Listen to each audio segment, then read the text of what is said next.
कर दिया मैंने।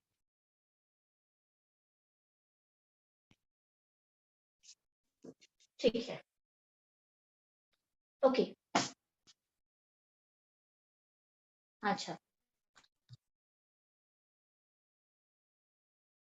डी ब्लॉक को कितने ग्रुप में डिवाइड करा गया है? मैम 3। डी ब्लॉक को ग्रुप अगर मैं देखूं तो डी ब्लॉक को अच्छा मैम 8। 10 नोट ये शाम 10 1 2 3 4 5 6 7 8 कितना हो गया? 3 3 6 7 8 9 10।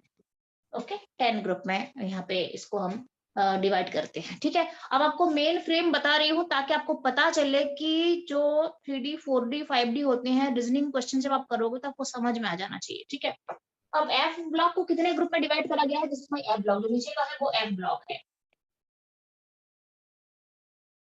कितने ग्रुप में?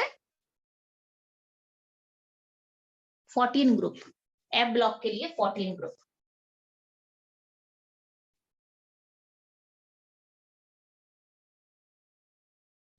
देख सकते हो आप कितना है, मुझे भी नहीं पता चल रहा है। 8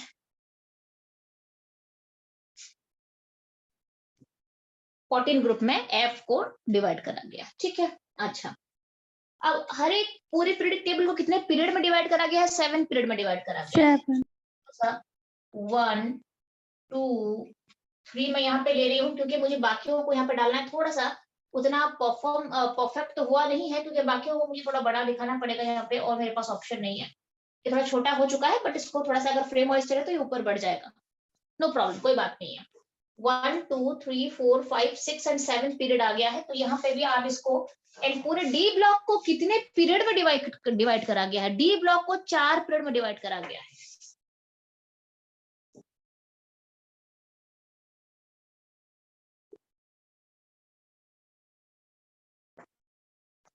ठीक है, एंड पी ब्लॉक को अगेन 7 पीरियड में डिवाइड करा गया है। आप इसको बना सकते हो like this like this like this. थोड़ा सा ये मेरा परफेक्शन नहीं हो रहा है बट कोई प्रॉब्लम नहीं है, आप हैंडल कर लेना।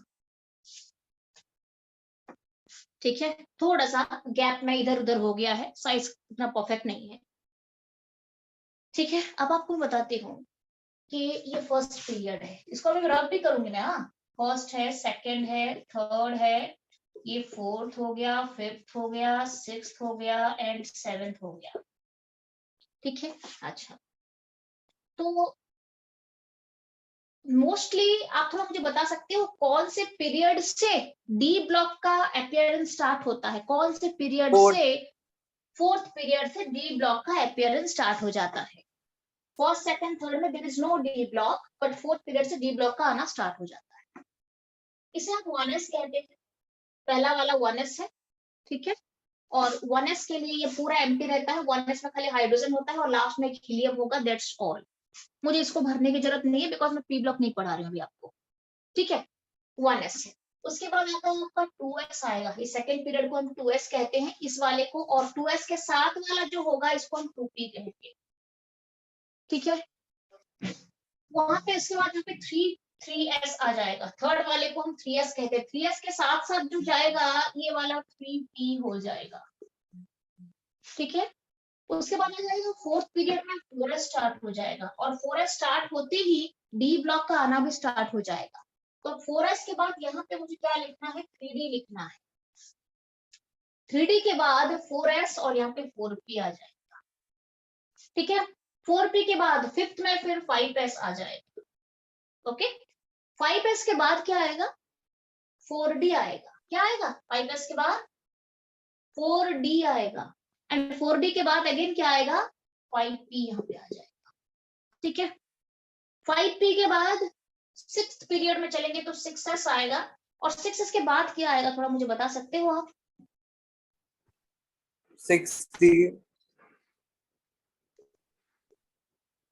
6s के बाद क्या आएगा बच्चे? 6s के बाद क्या आएगा? 60 नहीं 5d 5d 5d।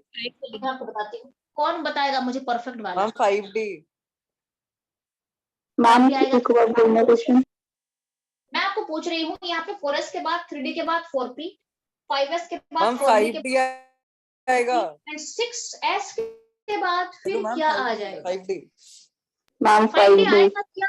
5d आएगा क्या? 6s के बाद 5d आता है या और कुछ आता है? मैम 4F आएगा।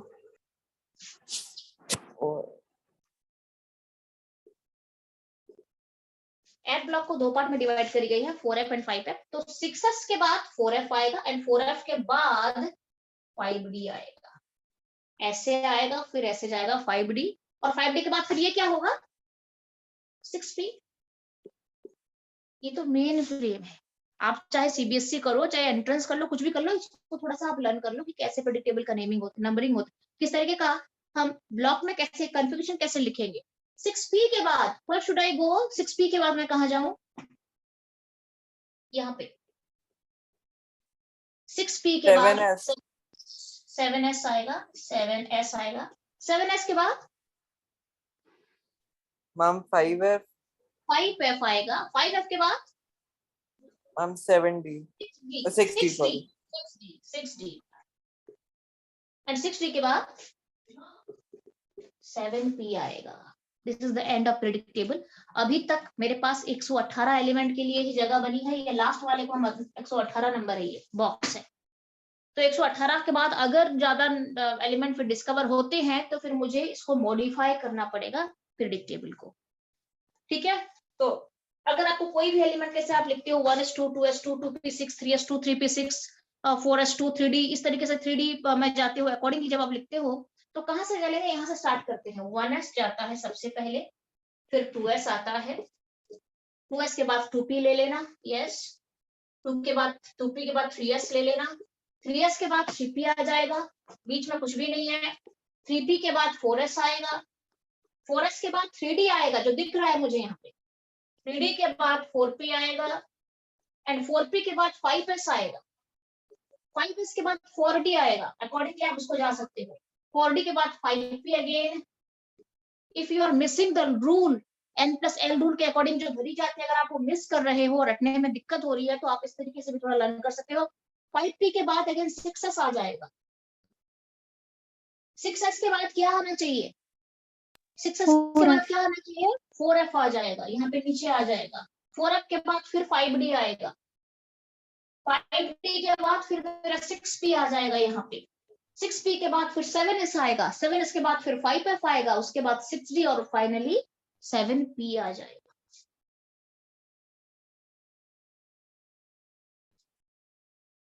ठीक है, तो इस तरीके से प्रेडिक्टेबल भरी जाती है। इसका मतलब ये है कि डी ब्लॉक अगर मुझे पढ़ना है, एफ ब्लॉक को बाद में पढ़ेंगे, पहले डी ब्लॉक पढ़ेंगे। डी ब्लॉक में मुझे 3D 4D 5D and 6D transition series, क्योंकि D block are known as transition metals.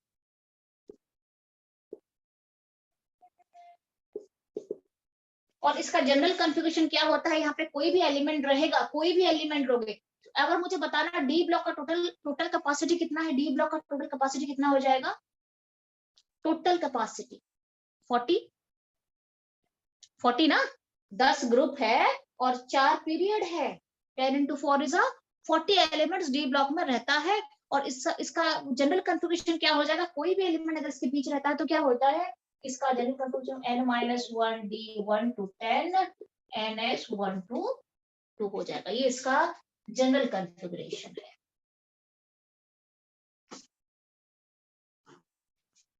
Clear है बच्चे? यहां तक क्लियर है? 4 ट्रांजिशन सीरीज होता है डी ब्लॉक में। 3D ट्रांजिशन सीरीज कहते हैं, 4D कहते हैं, 5D कहते हैं और 6D ट्रांजिशन सीरीज कहते हैं। इसमें जो भी एलिमेंट्स होते हैं उनके प्रॉपर्टीज के बारे में हमें पढ़ना है, जैसे कि आयनाइजेशन एंथैल्पी हो गया, एंथैल्पी ऑफ एटमाइजेशन हो गया, कलर कंपाउंड बनाते हैं कि नहीं, कैटलिस्ट के फॉर्म में यूज होते हैं कि नहीं होते हैं, उनकी मेल्टिंग पॉइंट बॉइलिंग पॉइंट क्या होता है, उनकी मैग्नेटिक प्रॉपर्टी क्या होता है, ठीक है, वो इंटरस्टिशियल कंपाउंड कहे जाते हैं कि नहीं कहे जाते हैं, इनके और भी कई सारे प्रॉपर्टीज है, ऑक्सीडेशन स्टेट के बारे में पढ़ना है, तो कई सारी चीजों के बारे में, डेंसिटी के बारे में तो इसके हमें डिटेल में जाना है अभी D and D block elements के बारे में, किस तरीके का वेरिएशन होता है, कॉन्फ़िगरेशन किस तरीके का जाता है, इन सारी चीजों के बारे में हमें डिटेल में अभी पढ़ना है। क्लियर है बच्चे? मान लो आपको कोई भी एलिमेंट दे देंगे, यहाँ पे दे देंगे कोई एलिमेंट, बताओ, बोलेंगे आप यहाँ पे छोड़ दो, आपको दिक्कत हो जाएगी, आप ले लो, कोई दिक्कत नहीं है, ले लो चलो। और बोलेंगे यहाँ पे जो भी एलिमेंट है इसका एटॉमिक नंबर, इसके एटॉमिक नंबर के लिए एक इजी तरीका क्या होता है, आपको मैंने कहा था इसको लर्न कर लेना, एंड वाले इनके एटॉमिक नंबर को लर्न कर लेना, और अकॉर्डिंगली आप देख लेना कि ये वाला नंबर कहाँ पे आ रहा है। समझ में आ गया आपको? फिर आप चेक कर लेना ये नंबर कहाँ पे आ रहा है, और अगर यहाँ पे आ रहा है तो इससे इसको अगर कन्फिगरेशन मुझे लिखना है तो इसके पहले के सारे कन्फिगरेशन को लिखना पड़ेगा ना, फिर जाके मैं यहाँ पे पहुंचूंगी। ये लास्ट वाला है, इसे कंस्ट्रक्शन के लिए मुझे कहाँ पे जाना पड़ेगा, इन सबको लिखने के बाद फिर मैं कहीं जाके 6D में पहुंचूंगी। या फिर अगर शॉर्टकट लेनी है तो मुझे इसके कंक्लूजन अगर चाहिए तो मुझे इससे पहला इनर्ट गैस कहाँ पे आता है, इससे पहला इनर्ट गैस कहाँ पे आएगा, इससे पहला वाला इनर्ट गैस यहाँ पे आएगा ना, आएगा नहीं, इससे ठीक पहले का इनर्ट गैस कहाँ पे आएगा, नोबल गैस यहाँ पे आएगा। बस नोबल गैस तक आप जो भी है यहाँ पे आपका आ जाएगा, रेडॉन है यहाँ पे रेडॉन आ जाएगा, helium neon argon krypton xenon and radon आ जाएगा। तो रेडॉन का कंफिगरेशन लिख के उसके बाद बाकी आपको कुछ भी नहीं लिखना है। अगर रेडॉन आपने लिख ही दिया है यहाँ पे, मान लो ये कौन सा नंबर होगा मुझे बताना, अगर ये 86 है तो आप पूरा जोड़ दो, ये पूरा आ जाएगा यहाँ पे। 86 अगर इसका है, यहाँ पे आता है आपका हीलियम, थोड़ा सा लिख दो आप, हीलियम है, नियॉन है, लिख दो, नियॉन है, आर्गन है, क्रिप्टन है, जेनॉन है और रेडॉन है।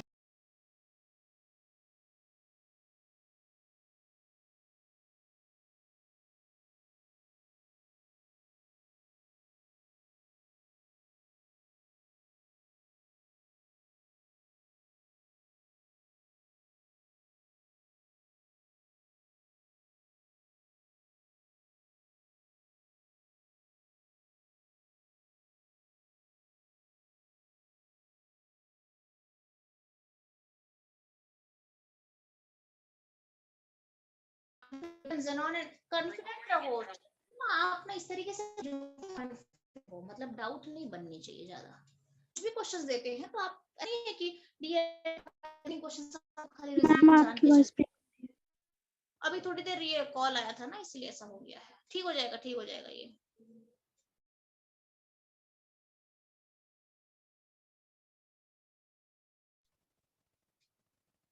देखना अभी क्लियर है?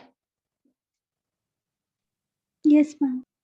क्लियर ना, थोड़ी देर ऐसा हो जाता है बच्चे। ठीक है, अब आपको helium neon argon krypton xenon radon का आपको एटॉमिक नंबर याद है किसी को या नहीं याद है?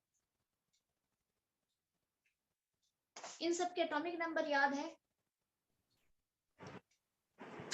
मैम 2 फिर नो 8 हाँ 2 बताओ, और उसके बाद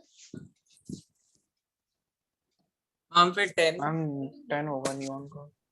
10 होगा, फिर क्या मैम होगा? फिर फिर 18 18, उसके मैम बाद फिर 36 36 मैम बिकॉज P वाला भी ऐड हो जाता है। जेनॉन में 54, रेडॉन में मैम 86 मैम और 118 तो है। ये तो 118 छोड़ो, पता है आपको। ठीक है, अच्छा यहाँ पे कुछ आ गया आपको, मान लो बोलेंगे इसका एटॉमिक नंबर क्या होगा, कोई भी एलिमेंट इस तरीके का आपको दे रखे हैं, मान लो क्या करना है, 86 तो बनता ही बनता है, उसके बाद आप ये दो को काउंट कर लो, दोनों के बाद फिर 14 को ऐड कर लो, और 14 के बाद फिर 1 2 3 4 5 6 ऐड कर दो। दैट मींस क्या एटॉमिक नंबर हो जाएगा, 86 तो मुझे लेना ही लेना है, उसके बाद यहाँ पे 2 ऐड करना है, प्लस यहाँ पे 14 ऐड करना है, क्योंकि इसके बाद तो 5f आएगा ना, तो 5f के 14 ऐड करना है, प्लस यहाँ पे 1 2 3 4 5 6 जो भी बनेगा इसका एटॉमिक नंबर हो जाएगा। अगर आपको एटॉमिक नंबर पता है तो आप कन्फिगरेशन भी लिख सकते हो ना, आराम से लिख जाएगा कन्फिगरेशन, कोई प्रॉब्लम नहीं होनी चाहिए। क्या लिखोगे थोड़ा मुझे बताना, यहाँ पे ये आपको पता चल गया कितना प्लस करना कितना बन रहा है, देखो तो एक बार 6 यहाँ से माइनस करो ना, 12 हो जाएगा, चलो 12 है, 108 108 है, चलो 108 ले लो। अब आपको बोला जाएगा कोई भी एक एलिमेंट है 108 का एटॉमिक नंबर का कॉन्फ़िगरेशन लिखो। बोल दिया गया मान लो डी ब्लॉक के अंदर आता है, क्या लिखोगे? कॉन्फ़िगरेशन क्या हो जाएगा?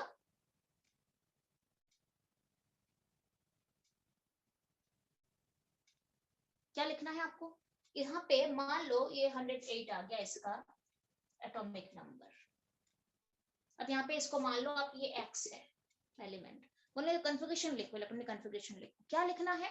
इससे पहले वाले का लेना है नोबेल गैस, इससे पहले वाले का नोबेल गैस रेडॉन है ये वाला, तो आपको लेना है रेडॉन। उसके बाद 7s2 भरेगा पूरा। उसके बाद 5f14 भरेगा पूरा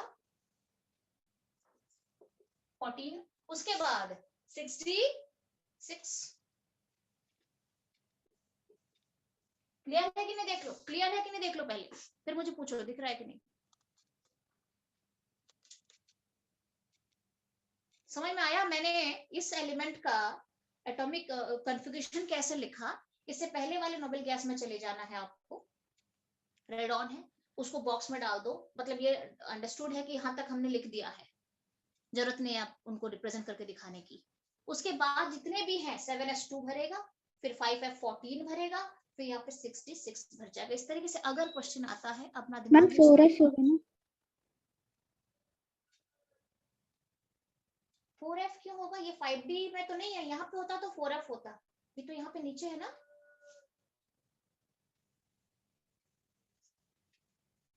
दीपाली यस मैम।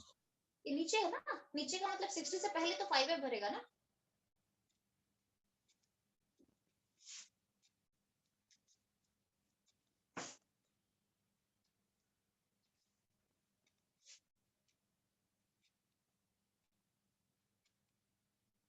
समझ में आ गया?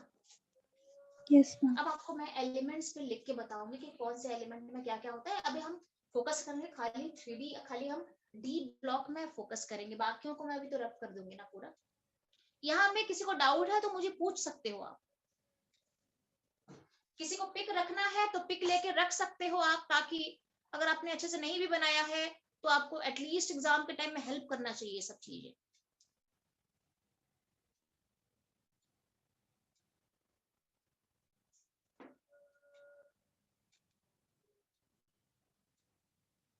आपको कोई भी एलिमेंट दी जाएगी, यहाँ पे दे दी जाएगी, यहाँ पे मुझे नहीं पता यहाँ पे क्या है, बट आपको ये वाली एलिमेंट दे दी जाएगी और बोलेंगे कॉन्फ़िगरेशन लिखो, तो आप लिख पाओगे?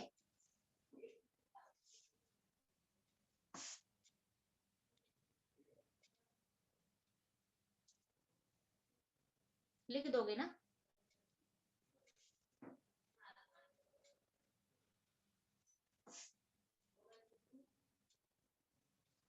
सीधा ले लेना है। 5f से पहले वाला नोबेल गैस कौन है? The same radon is there. उसको लेके फिर आपको यहाँ पे जाना है और सिंपली यहाँ पे भर देना है कि उसको अब लेने की जरूरत नहीं है और इसके आगे का भी लेने की जरूरत नहीं है, क्योंकि ये तो आएगा ही नहीं ना। ये तो यहाँ पे 5f में आ गया है, मतलब रेडॉन के बाद 7s में जाना है और फिर 5f में जाना है। That's all. 1 2 3 4 लिखना है, 5f4। इस तरीके से आप इसके कॉन्फ़िगरेशन को लिख सकते हो। बाकी कंसेप्चुअल क्वेश्चन तो मैं आपको खुद कराऊंगी प्रॉपर। बाकी अगर कॉन्फ़िगरेशन वाली कोई भी बात आती है तो आप यहाँ से कलेक्ट कर सकते हो, और उसके लिए आपको मिनिमम ये वाला चाहिए।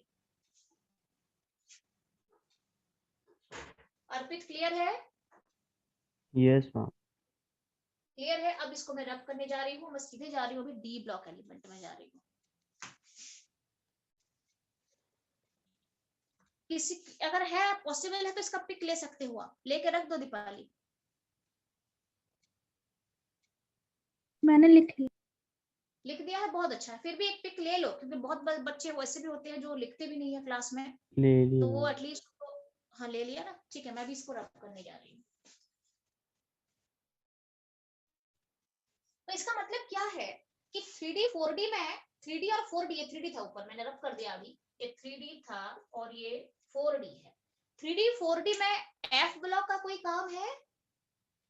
3D 4D में F ब्लॉक का कोई काम है? No ma'am. No ma'am. नहीं है ना। F ब्लॉक कहाँ से आते हैं? 5D और 6D से पहले आते हैं। कहाँ पे आते हैं? 5D और 6D से पहले, 5D से पहले 4F आता है और 6D से पहले 5F आता है। And again, this F block is responsible for lanthanoid and actinoid contraction. Because 4F are known as lanthanoids and 5F are known as actinoids. ठीक है, तो आपको थोड़ा बता देती हूँ, यहाँ पे आप लिख दो इसको, अगर आपने लिखा ही होगा।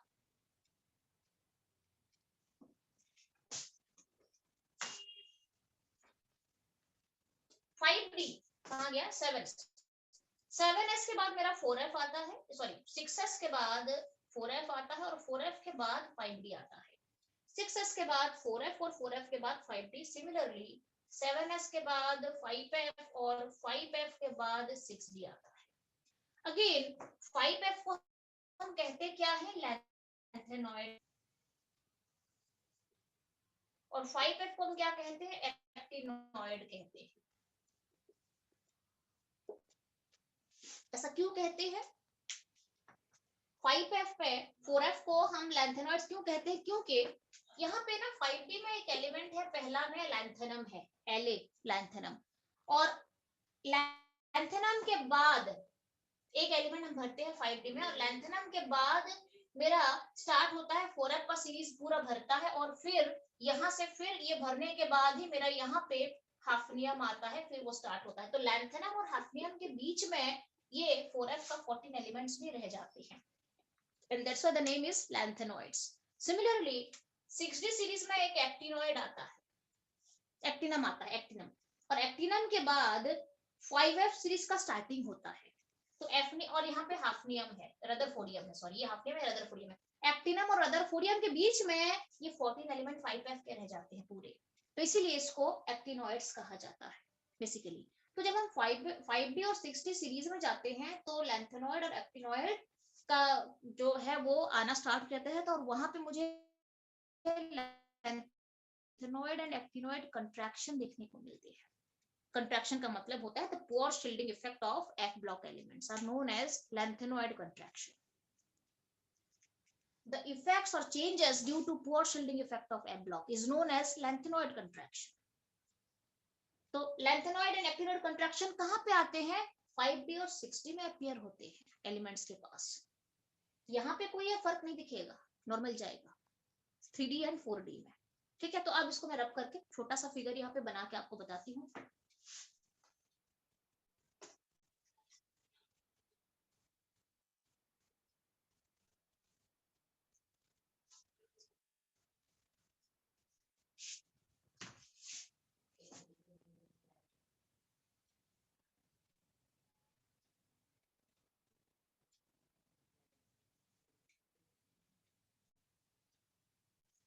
अच्छा, अब चलते हैं सिंपली डी ब्लॉक में चलते हैं। तो डी ब्लॉक के लिए तो मैं यहाँ पे ड्रॉ करूंगी,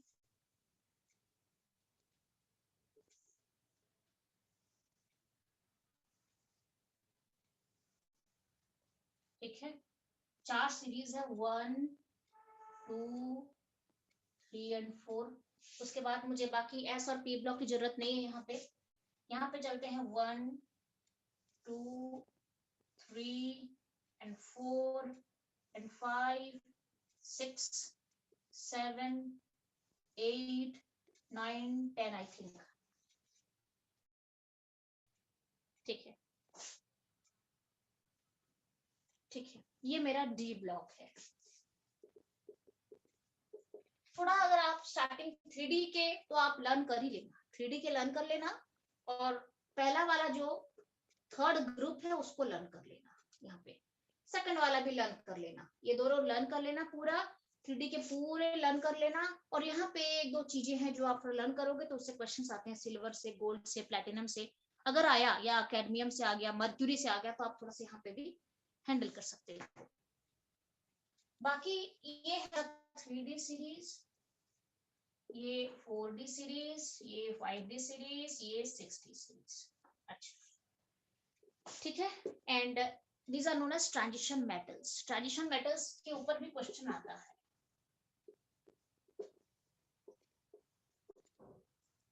एंड इसका है n-1 D 1 to 10 NS 1 to 2।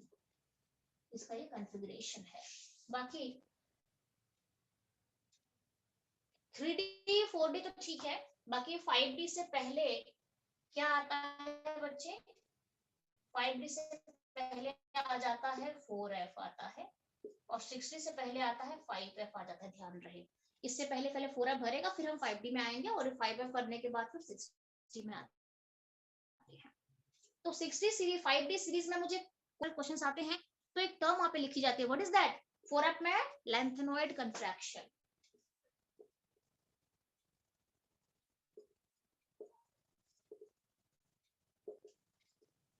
ठीक है। सिमिलरली 5D के ऊपर कोई भी 5F के ऊपर कोई भी इसमें यहाँ पे एलिमेंट का कोई भी कंसेप्चुअल या एक्सेप्शनल क्वेश्चंस आ गया, तो वहां पे एक टर्म लिखी जाती है, that is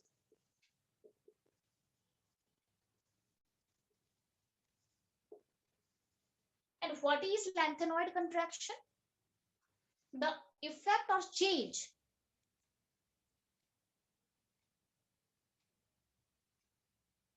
that appears due to poor shielding effect of 4F elements is known as lanthanoid contraction. Now what is actinoid contraction? Again the Due to? changes due to 4F elements.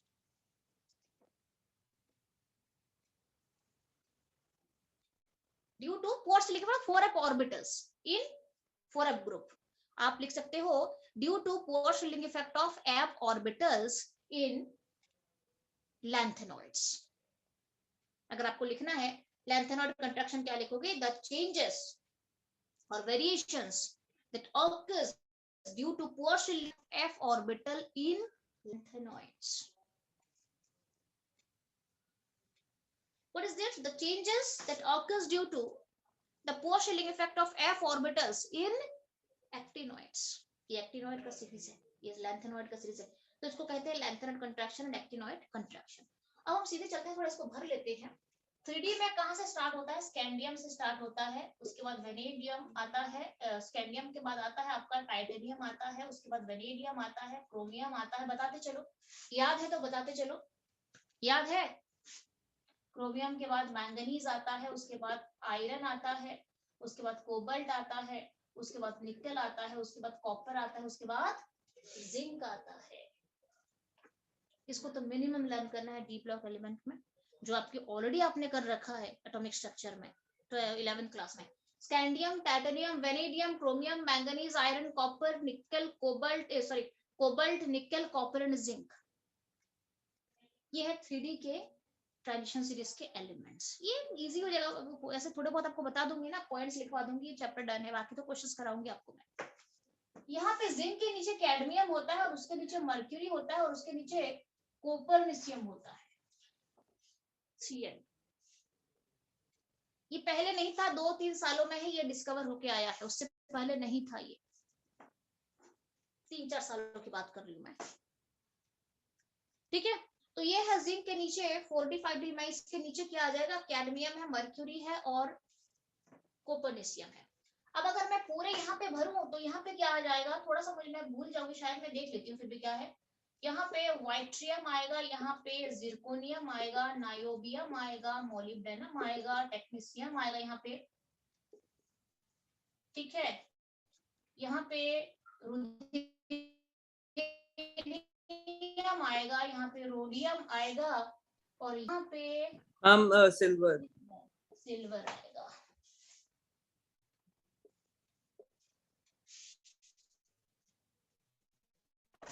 ठीक है, ये 4D series है। उसके बाद lanthanum बता चुकी हूँ आपको, यहाँ पे एक्टिनम होता है। ठीक है,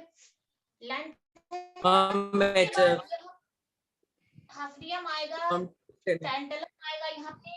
ठीक है, ये TC नहीं होगा, ये TA है, टैंटलम। उसके बाद टंगस्टन आएगा यहाँ पे। टंगस्टन के बारे में आपने जूनियर क्लास में पढ़ा भी।